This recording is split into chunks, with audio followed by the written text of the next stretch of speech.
Hello and welcome, everyone. Thank you for joining me here today on Let's Meet.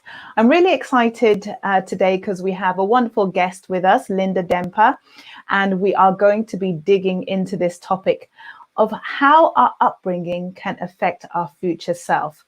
Now, this relates to everyone of all ages and from all cultures and backgrounds. But we'll be looking really specifically at Linda's experiences and what she has been able to pick up from her varied life journey.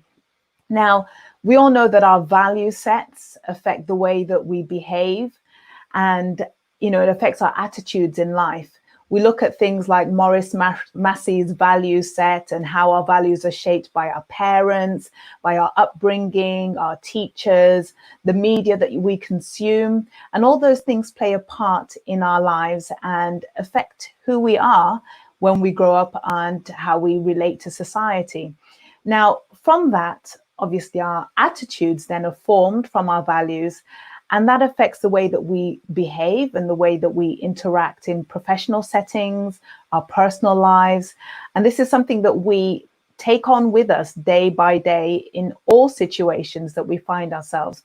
So I'm really, really interested and really excited to dig into how we can recognize any negative effects from our values and our attitudes, and what we can do about that to be able to rectify and help us to move forward in our personal development journey. Now, Linda Demper was born in Abidjan in Côte d'Ivoire, and she has gone through life through the US, through studying at Harvard, through going, working for different companies and businesses. And she's done full circle and come right back round to Côte d'Ivoire again, where she started her skin care beauty product line and company. And she basically has just created it from the ethos of natural products and the ethos of having something that's pure and natural, using the local techniques and just updating that and renewing that. So she is the founder of Adeba Nature. And hopefully she'll be able to tell us what inspired that as well. But I'm really looking forward to having this discussion with her and with you, of course. And I would encourage you to ask your questions or to put in your input, what you've experienced in life and how you've been able to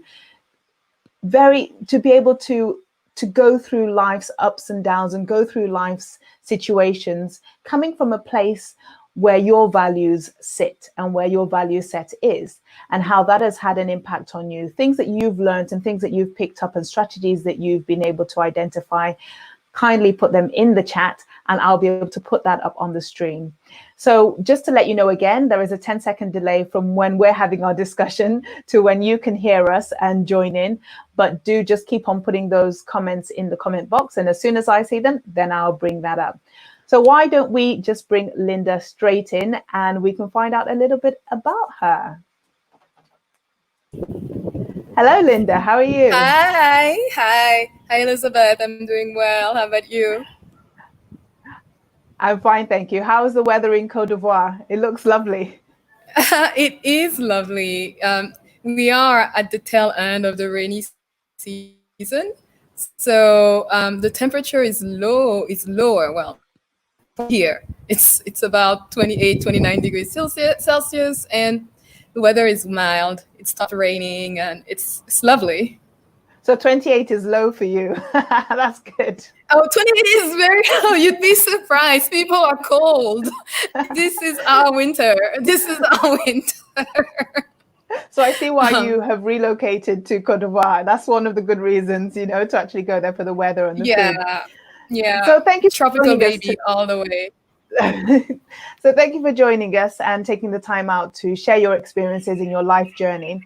What I like to do with my guests is start out by asking who you are. So if you could complete the sentence, Linda Demper is a person who is very curious and a problem solver. Okay. So you're a curious problem solver. You like to dig in and find out Exactly. Why is it this way? Why do they do it that way? And I find the must have been answers. one of those annoying kids who never stopped asking why. Me too. You're not alone. Don't worry. You're not alone. So Exactly. just so that we can get a picture and an idea of where you are today and how you got there, can you just give us a summary of your life so far? You know, you were born in Cote d'Ivoire. Can you start there and just tell us how you came full circle to come back to Cote d'Ivoire? Sure.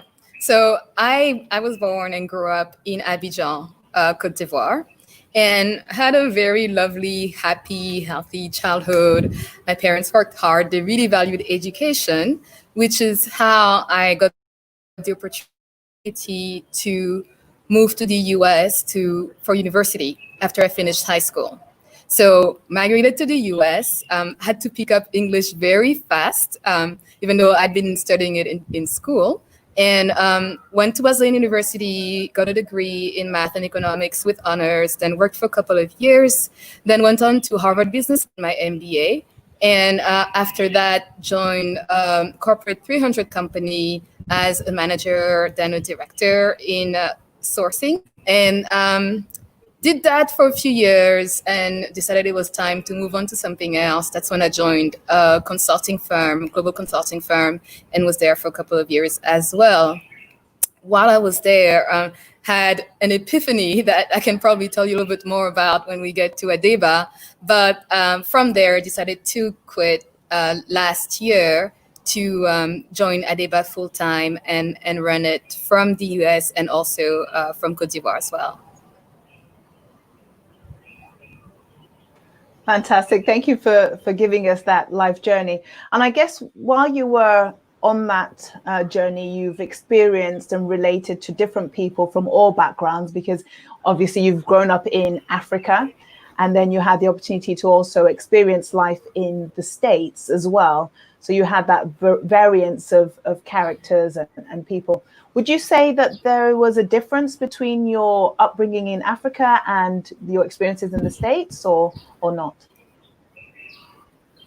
Yes, there were many differences. And when people talked about cultural adjustment, they told us when we went to university as international students, they told us we'd have to adjust culturally.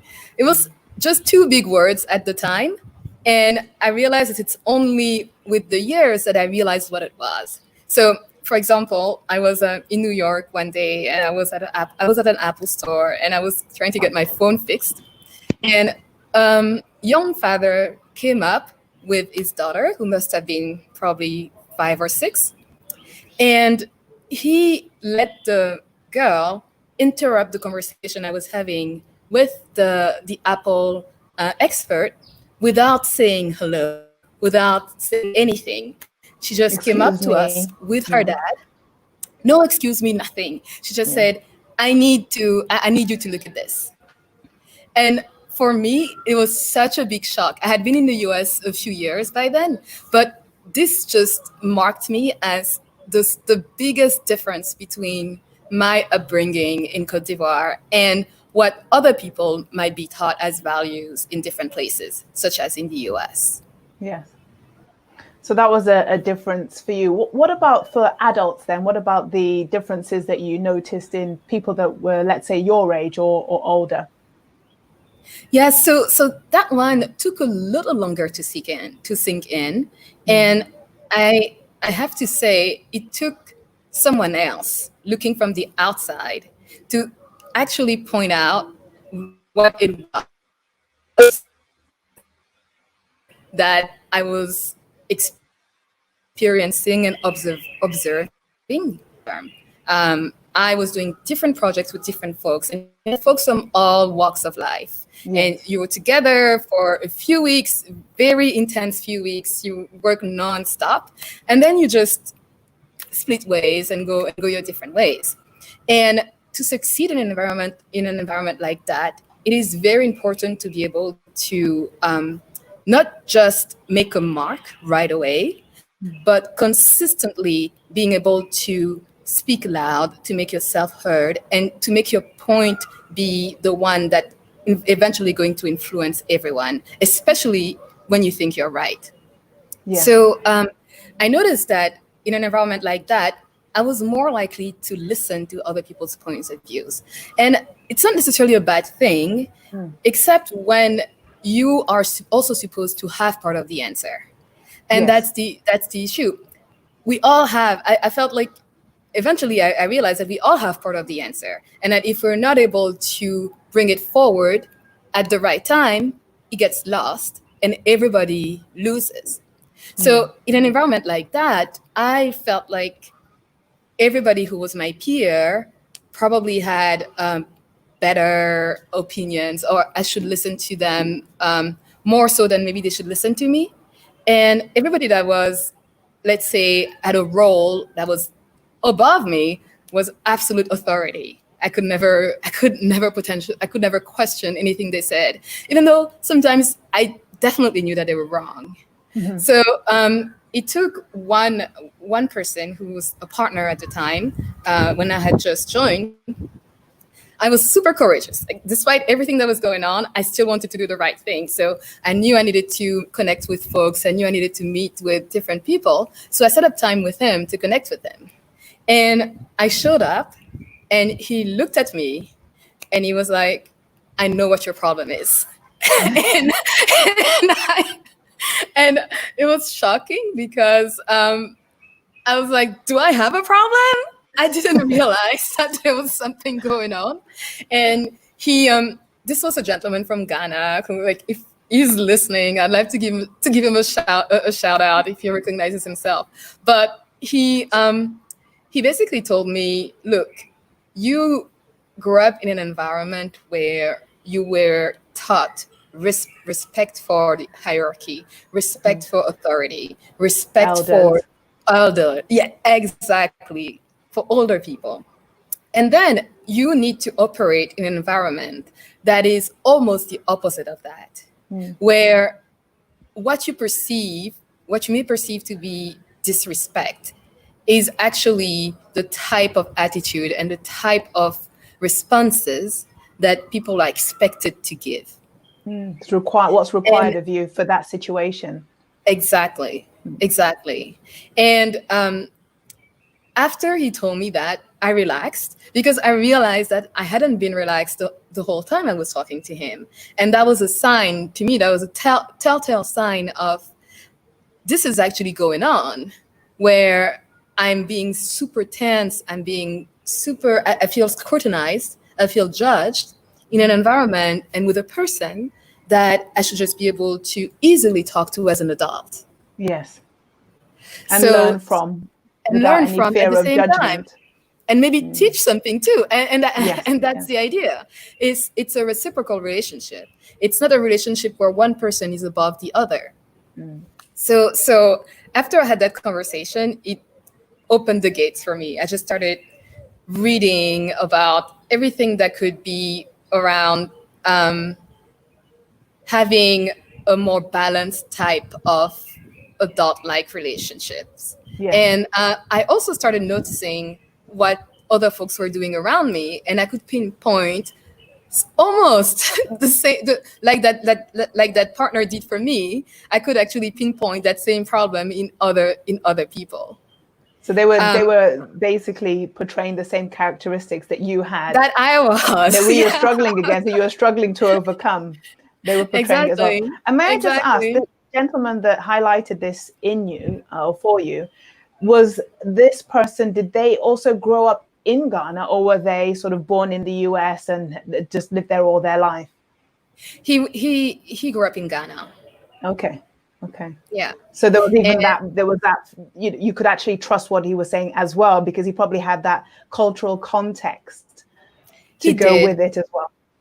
He did, and that's also why no one else had been able to pinpoint that to me before, because in the environment where I work, there are very few Black people, there are very few African people. So that's one thing that is hard to detect if you don't have the context, if you don't have that cultural context. Yes.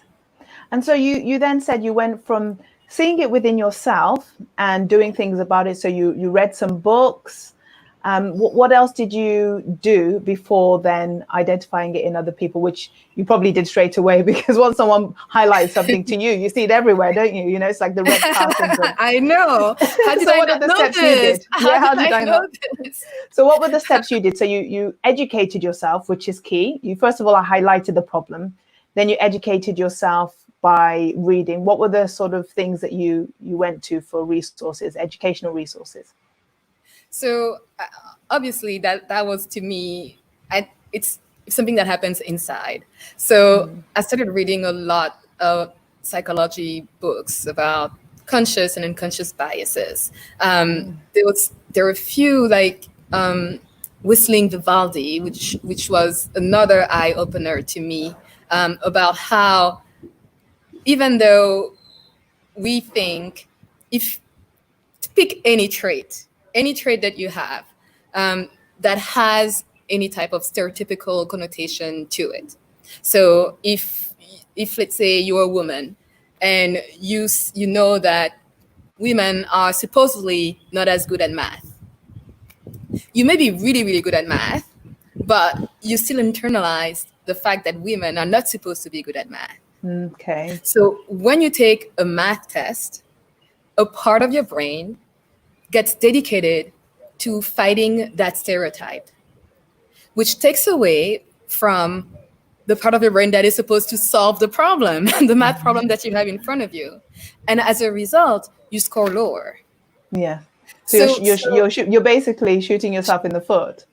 and that is whether you care about this or not, and whether you even believe the stereotype or not. Actually, it's more prevalent in folks who not only do not fit the stereotype, but actually care more about what they're doing. So somebody who's better at math is more likely to be impacted by a negative stereotype about math than somebody who is just, who doesn't really Average. care. Yes, yes. And that's how, like, to me, this was so important because just not personally, but as far as so many discussions going on in the world about prejudices, how they impact us in the workplace, how they impact us in our personal lives, that became super important. And that gave me more energy to look into, but how do you actually solve this? Right. Because it's good to be aware, and awareness is the first step. If you don't know that something is going on, How can you change it? you won't be able to change it. But doesn't mean that it's then easy to change. And what I found that it was not complicated, but it was not easy. And that's one of those things, something very simple. So it started with the books, and from the books, I was like, okay, that's not enough because I'm reading, but then what concrete action am I supposed to take? And Exactly. that's when I started exploring more spiritual things. Like, okay, so is it something around religion? Is it something around having that community of people supporting you? Or is it something around meditation, which is basically the path I ended up taking? I found that by embracing meditation, and especially like that a type of meditation that helps you sort of detach from everything that may have happened in your past. That there was a before and an after. So that was a concrete action that I took where I committed for 3 months to do this specific type of meditation for 15 minutes a day. And by the end of the 3 months, I was no longer the same person. So Wow. I was still aware. I was still I think I still had moments where I felt like I was shrinking instead of expanding. And I feel like that's something that I'm probably going to work on for my entire life. But at the same time, there was this nugget of actually, you can take responsibility for this and you can do this. And that wasn't there before. So that 3 month of consistent practice ignited that in me.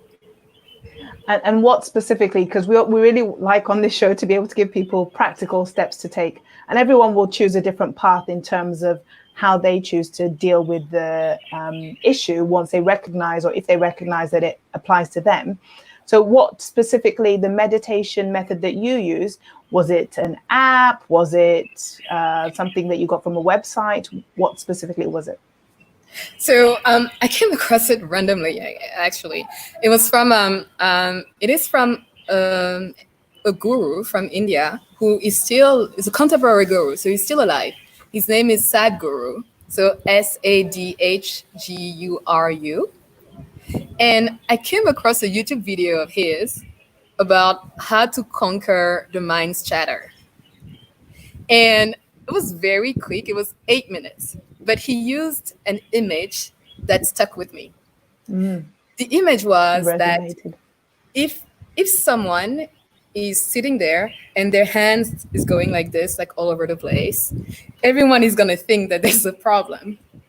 And he's saying that, and he was saying in that video that that's essentially what's happening in your mind if your mind is not doing exactly what you needed to be doing. So if somehow you feel like, whether you're aware or not, your mind is not obeying your own orders, your own commands, that means that your mind is out of control. And if your mind is out of control, that is the most powerful tool you have as a human being. And that most powerful tool is working against yourself. It's being affected. Exactly. Yes. And when we So- covered some of this as well in like the mental health aspect of our personal development journey, and the importance of making sure that even just our mind in itself, that we look after that. And some of the things we mentioned there included, resting, meditation, reflecting, and all those sorts of things as well. Yeah. So that image stayed with me. So I started just looking, to the point about curiosity and problem solving. I started looking up more of his videos. I started looking up, like, what is this person about? And it's just one of those things where the way he explained certain things made sense to me. But I think what was most interesting to me, as somebody who likes to problem solve, as somebody who likes to move forward, was that he said, look, you may not know why you were brought up a certain way. There probably are some good reasons. Like, there probably are some good reasons to the values you were instilled. And some may still be relevant, some may not be relevant. But it's actually not the point. The point is, how can you move forward doing exactly what you want to do? Right. So what impact does it have on your day-to-day life now, right now, regardless of what input was put in? What is the output that you're getting right now? And is it something that's aiding you, or is it something that's hindering you? Exactly. I like what you said in terms of the fact that the different values that we've had, some are good. And that's one thing to actually highlight, that probably a lot of the values that we are brought up with are positive, are good. They're things that will help us. They're things that will make us decent human beings, whatever that means, but then it's highlighting, are there any areas that we need to work on that could have been an input that we had that now isn't giving us the output that we require? Exactly. And that becomes very important because things change, times change, what's required of us changes. So if we develop certain values, because let's say our life was at risk, and I'm talking about, let's say, in Cote d'Ivoire or even in Ghana, during colonization, during forced labor, if you did not respect authority, you could lose your life.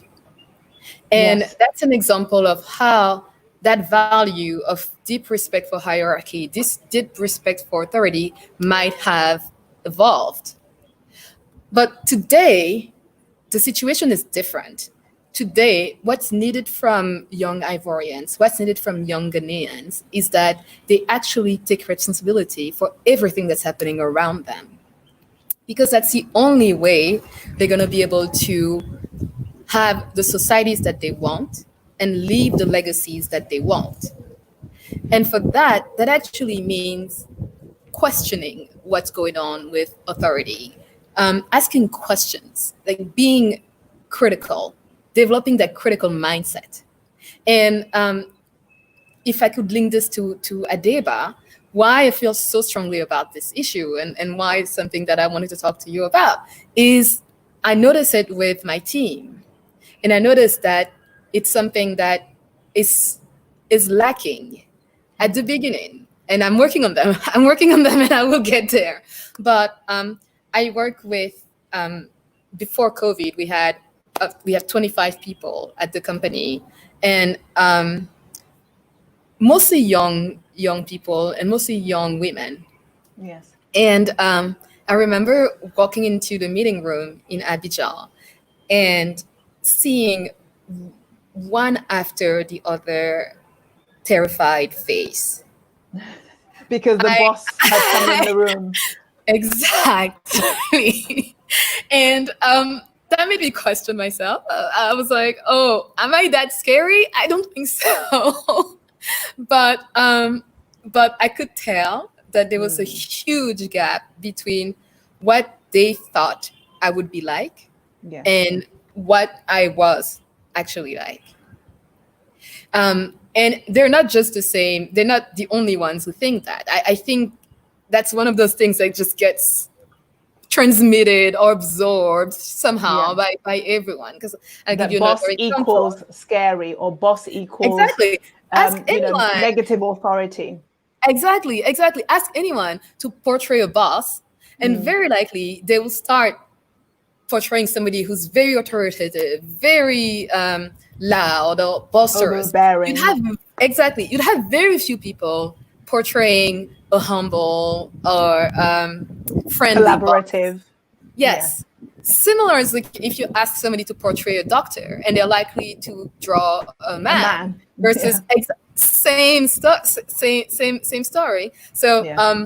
so for example, yesterday we were filming a TV show at at Deba's Nature Factory, and part of the script was for me to act like a boss, and that generated a very interesting discussion because acting like a boss somehow meant that I needed to boss people around and just basically being very sharp and being like, "Oh, are you going to be delivering what you said you were delivering?"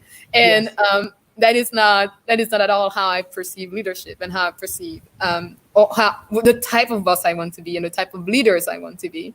Yes. So So how does that then relate into, the viewers' everyday lives, in terms of, if we have this perception of authority, or let's just say boss for now, look at a professional environment, as overbearing, negative, they're going to get on my case if I don't, hand in a report exactly when they said I should hand it in, even if there are legitimate circumstances that means that actually that shouldn't have been the deadline. How do we address that then? Because I think one of the main issues is how we perceive the other person. yeah, and that's the thing. I can share what I've done for myself, and also Yes. what I tell other people. So for me, it was as easy as telling myself that I had as much to bring to the table as a person across from me. Yes. Um, it was a reminding myself to just stay where I was versus regressing back to the days where somebody who is in a position, who's a boss, reminds me of my parents, and I didn't turn back to being a little child who's scared and who cannot do anything, cannot say anything. So Cannot voice their those opinion. doesn't have a voice in a way. So to me, those are the two reminders. You have enough. You have something to bring to the table, and that something Yes. is valuable. It is important, and just stay. Don't go back to wherever you want to. Just stay right here, right now. And go ahead. No, you just touched upon something that you're aware of, which is transactional analysis. Where you're saying, sometimes people in an environment, it could be personal, in your personal life, it could be at work, where they feel they go into a different ego state, or they play a different role. I may call it that, a role. So either they're the parent role, or they're an adult role, which is like the logical, you respond to the situation as you find it, or they go into the child. And with the parent role, obviously you've got the different types, so we won't really go into it, but you've got the different types of parents. It's sort of more authoritative. You will do this or you will do that, or let me look after you. I'm the one who can has the answers for you. I have the control. I have it's command and control. I'm the control. Yeah, that's right. Yeah. You really can't handle it yourself yet. I can't let you fly out of the nest. Yeah. And then you've got the child who is either like, okay, yes, please guide me, please lead me. I can't do anything without you, without your say so. Or the child that's like rebellious child. No, how dare you? Not thinking in a logical and rational way, but more out of just the initial response of you're trying to put me down, you're trying to control me.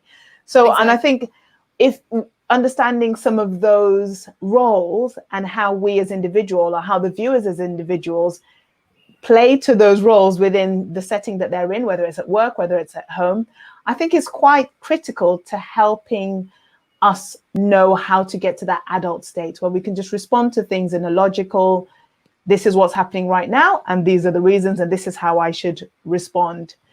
What do you have to say about sort of transactional analysis and the different roles we play?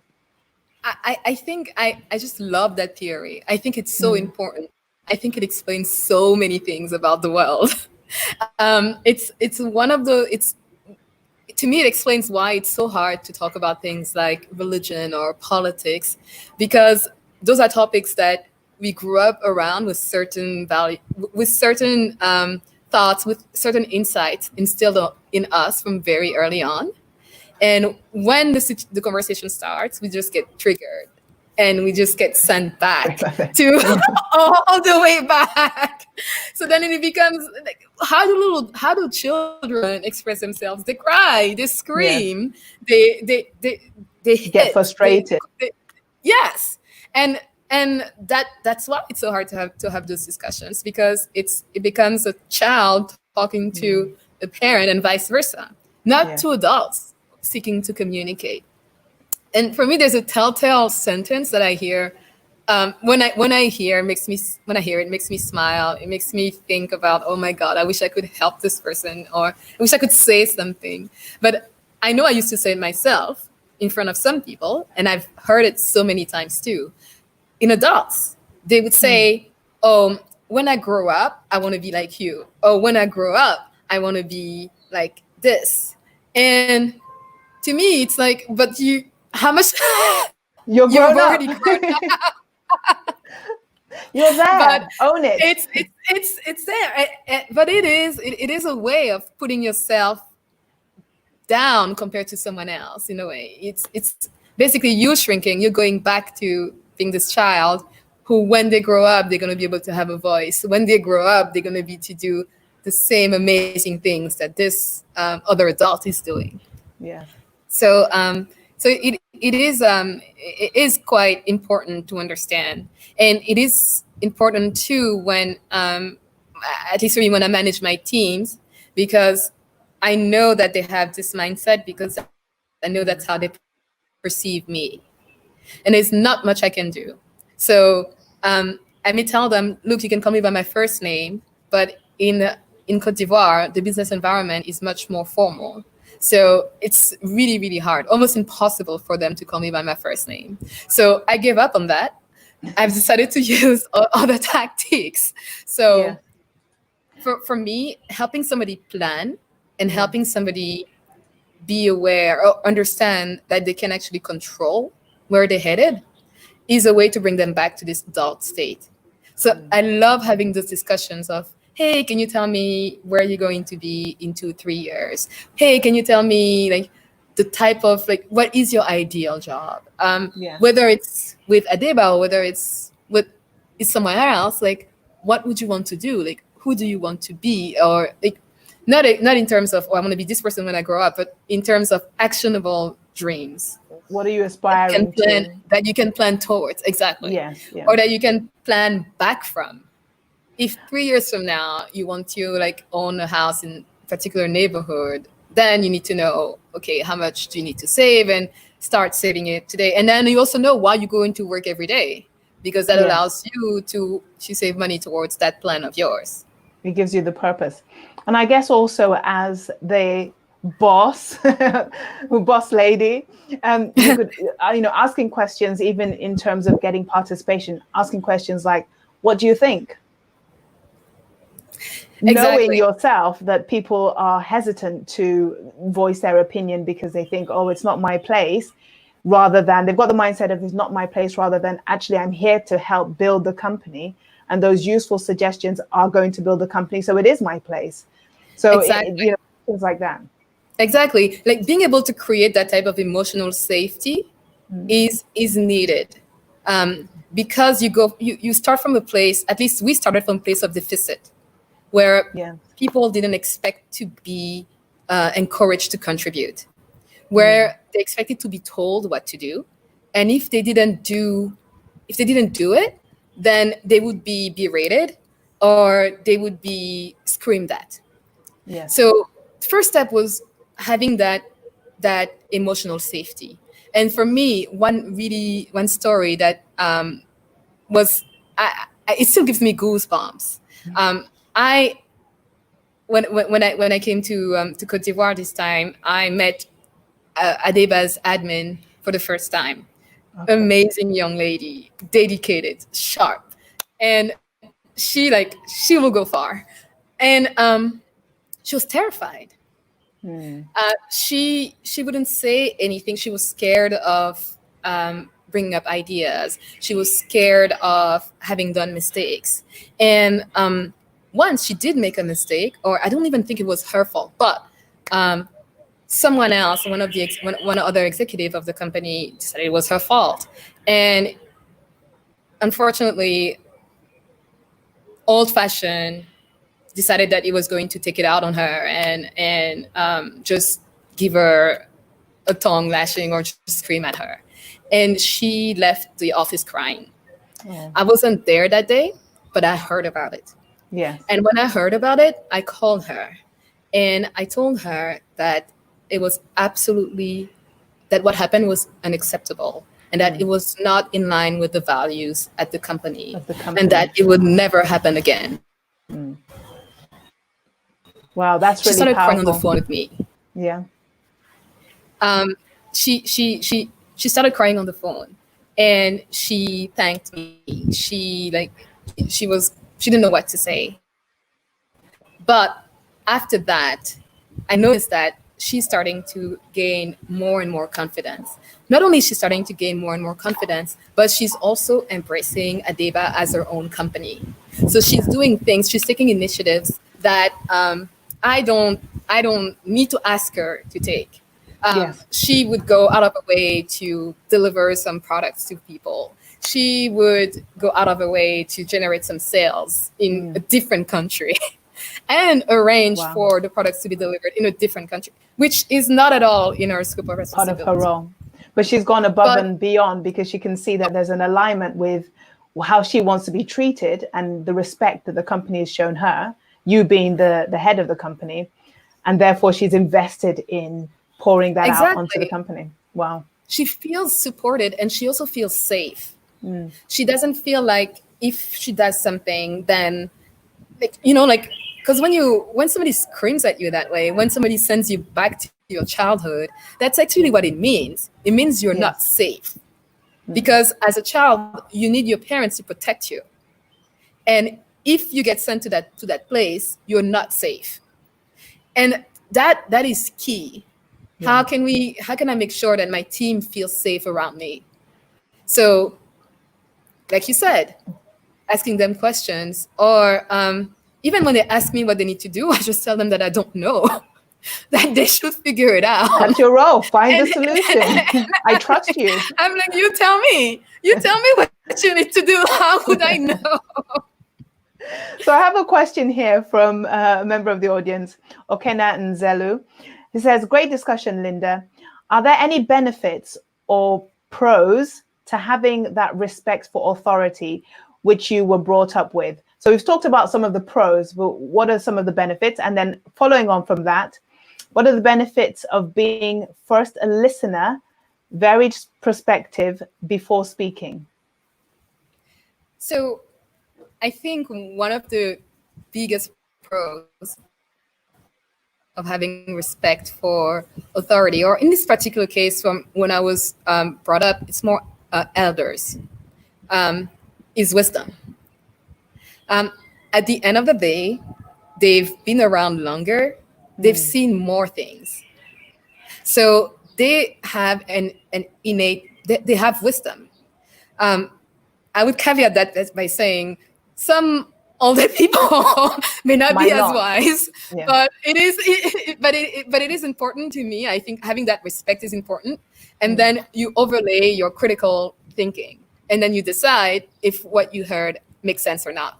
Yeah. And I'll give you an example for how that translates into what we do at Adeba. At Adeba, we know that there's some knowledge, there's some techniques that were developed by elderly women, by older women in villages.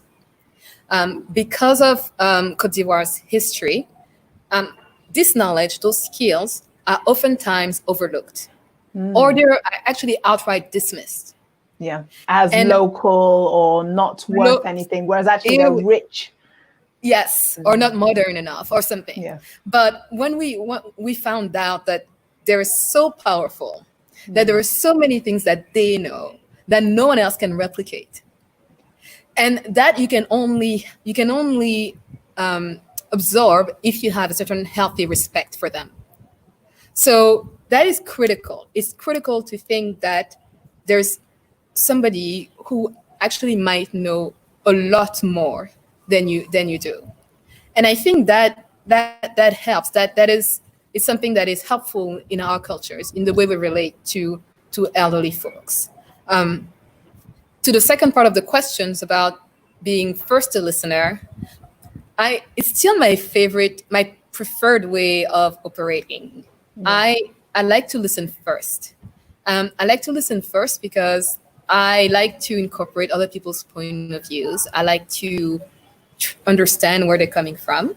At the same time, it's important to realize that listening doesn't mean that we don't get to speak up, Or that you even agree. Exactly. So there's listening, so that leads to understanding, so you can actually react or respond in a healthy way. And there is listening that is self-effacing. I'm going to listen because I have to agree with what they're saying, or they must be right. So that, or because you don't have a voice in the first place. So the only option you have is to listen. So yeah, I think sort of from that viewpoint as well, I think if you are not listening, how can you respond appropriately? You know, it's about picking up those cues, those signals, and it's not just listening to words as well, because a lot of the times we know that people say something and they mean something totally different. Especially in, actually, I can't really say especially in the Western culture. I'd say that's just, all over the place. I mean, in some place, my experience in certain parts of Africa, people will say what they mean. They look at you and you're like, aren't you fat? Whereas in other cultures, they'll say, you're looking very healthy, for another way of saying, are you fat? But then you could pick up some of those cues and some of those signals by listening to the whole person, by listening to their tone of voice, by listening to their body language. All of those kind of things can help you to assess a reasonable response to what they've said. So very true. Exactly. Listening is very important. Yeah. And you could even understand whether or not it's worth responding. And that's like another example in current situation. All of us are in tons of WhatsApp chat. So I'm in a WhatsApp chat, and there's a very fiery discussion happening about racism and about what's happening in the US. And I'm probably either the only Black person on the chat, or maybe one of two. I think I'm the only one. So folks were just going on, just regular stuff, until I interjected and I just called out a few of them. And that just evened out the discussion. But then someone else much later started telling a different story about someone being robbed. And he felt like he needed to mention the skin color of the robbers. And he was like, oh, sorry, like sorry, BLM people, like I just have to say, like these people like were black or something like that. And I read the whole thing, and my initial reaction was I was boiling. Like I was like, why on earth, you know? But then I read it again, and that's like the equivalent of listening attentively. I read it again, and then I just realized that, like, dude, you're just revealing yourself. You're revealing who you are, because the race of the robbers was completely irrelevant to the point that you were trying to make. Right. So if you feel like it's necessary to bring it up, then it is a problem with you. So in that in that case, this is a WhatsApp chat. It's not therapy. I'm not gonna go in there and trying to try to defend the whole world. engage with you. Why you feel this way? So I just let it go. Yeah. So it felt like it was so helpful to me to really read, to really listen to what he was saying, because then I was able to realize that this was not something I could actually engage with, because it was coming from a way deeper place of view. So how can we then relate that then to our everyday life in terms of people that are listening today? So if you had, for example, a boss or a partner or a family member that was in that state of they are the parent figure, even if they're not, and their attitude is in that boss mentality, and they're really then just not going to change. How do you deal with someone like that? Because a lot of people might find themselves in a situation where they work for a company or they're in a relationship where no matter how reasonable they are or how how much they listen and try to understand where the person's coming from, this person is still being unreasonable and not communicating in a way that's very effective. How can someone deal with that?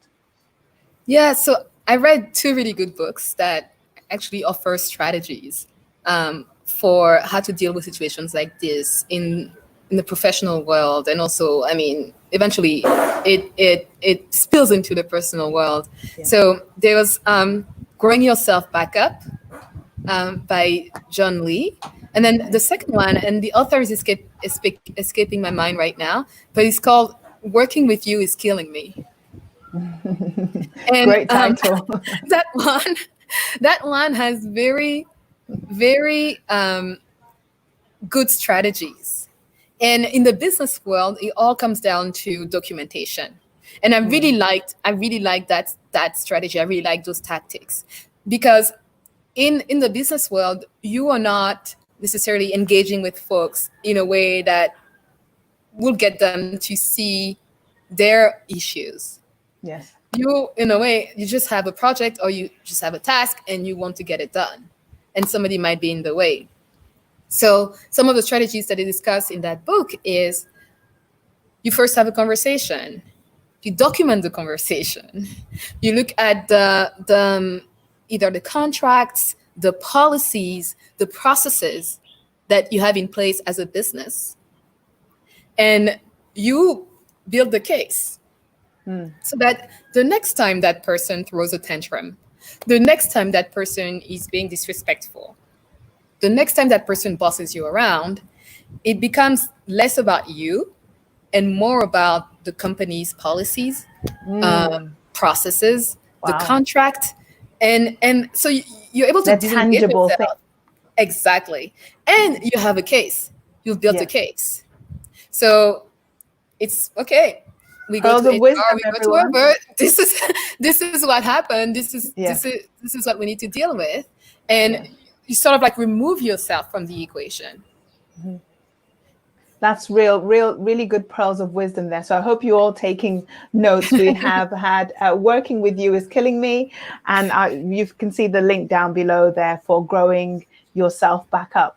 So in that situation there, I think that's a really good practical step. So then it goes from somebody saying, you always do this, and it's quite vague, and it's like, well, when did I do this? And you're just being emotional, to specifically, you're able to say, we had a discussion on this date, and this is exactly what took place.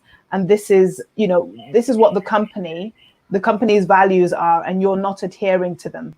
So it's something that's actionable. You're throwing it back to them as to well, what are you going to do now? If you're not responding to the values of the The company. organization, then that's something that you need to work on. And I really shouldn't have to be put in that position. So that's really, Yeah. really useful. So we've talked about the sort of your side of things being the boss angle of it. And I'm guessing, or what I'm picking up from you with hopefully my active listening is that as an individual, as a boss, a supervisor, a parent, a person within a family situation that maybe you're looked at as an authority figure, it's really the onus is upon you, the boss or the head, to work on yourself so that you can get the best out of other people and have a more of a collaborative conversation with the people around you, to be able to benefit the whole, to be able to benefit everyone, yourself and them, rather than sort of a top down, you must do it, without understanding why maybe they can't do it, or maybe the way you suggested wasn't quite right for them. Am I right in my summation? Yes, that's exactly right. You're absolutely right. Great active listening. I think the onus is on the person, is on the leader. And that's what I think is creating a culture of leadership. It's not so much imposing on other people, but it's more inspiring them to do the right thing. Yes. And that means that they might go against what you may have suggested with reason, if they're able to Yes. justify something that they think is right. So as a leader, it's up to you to be that inspirational figure that people want to work with and want to work for. It's so much more. It's much more. It's easier to be motivated when you go into a place of work and you feel like, oh, I really want to be here. I really want to work with this person. I really want to see this company succeed. Yes. Then you go into a place of work and you're like, oh my God, what is going to happen to me again today? Oh, like this sucks. And just the energy is different and the output is different. We've only got 5 minutes left, and the time has really just flown. I thought we'd be able to squeeze a bit more into this. So why don't you just tell us really about the background of Adeba and what you aim to achieve as a result of it. I've got your website up here, which looks beautiful, by the way. Thank you for creating something that looks visually appealing as well. Can you just tell us, especially about the natural part of it, because that's something that I'm really sort of key. Sure. So there's so many things about Adeba, but yes, we are a Cote d'Ivoire based, all natural dermocosmetics company. And the natural part is very important for me because I'm very allergies prone. I have very sensitive skin. And I find that when I use natural products, it's easy. They're a lot easy. They go easy on my skin, and I can bear it a lot better. How we started Adeba? It's a funny story of chance. Actually, I had permed hair, and I was living in New York at the time, and couldn't really get to the salon either because unconsciously I didn't want to. I'm not sure, but I just never made time to go to the salon, and I ended up losing all my permed hair. So at that time, I decided that I was going to go natural, and it was a trend in the US, still is. So we started exploring that, read tons of blog posts, tried all kinds of products, and couldn't really find anything that suit me until my mother brought this natural oil from Cote d'Ivoire to visit me. And she just gave some to me and she said, oh, why don't you try this? And from one day to the next, it was my hair completely changed texture. Finally. I had never felt my hair so soft and so like smooth to the touch. And I just basically called her and said, well, what did you put in this oil? Where is it? Where can I get it? And that's pretty much how Deba was born, because we couldn't get it anywhere, not in the US, not in Cote d'Ivoire. And I shared some with some of my friends in New York who loved it. So that gave us the idea of, okay, look, if I would buy this, I would want to have this available to me, and my friends do as well. So we should make something out of it.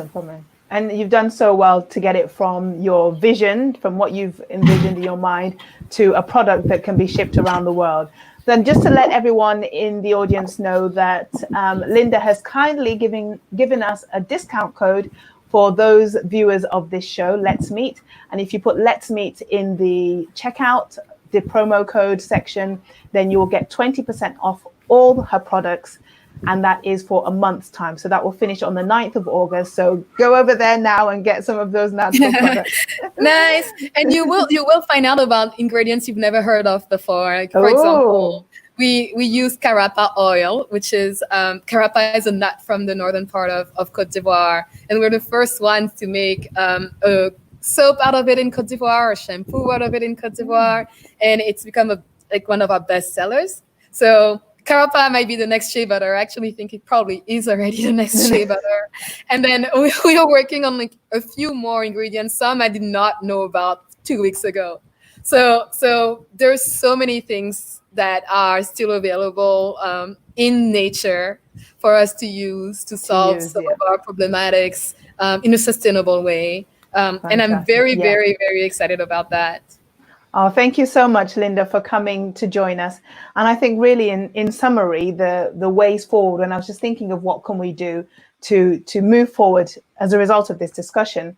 I don't know if you'd agree with me to highlight that you first of all have to, excuse me, I've got a frog in my throat. That's better. I think that one of the main things really is identifying if you have a problem, identifying if it's authority, or if the lack of voice, if you're not able to share your opinions, if you think maybe your opinions are not valuable, that's something to identify within yourself. And from identifying it, you can then do something about it. There are some of those books that we recommended. There's an Amazon link in the description as well to the book that we recommended from John Lee. And then you can also speak to people to let them tell you about yourself as well, to help you on that journey to rectify anything that you could have picked up that's not helping you to progress in yourself right now. But thank you so much for your time. Thank you so much for coming out. And I could just continue speaking to you and talking about lots of different topics. So hopefully we'll be able to get you back on again. And all the best with the Deba Nature. So everyone can go over there and have a look, even if it's just to browse and see what she's been able to achieve throughout this time. But once again, keep on moving forward in your day-to-day personal development journey. Continue those step-by-step processes that only you can do to help you to move forward and to be your better self. Thank you so much, everyone, for watching, and I hope you will join me next week.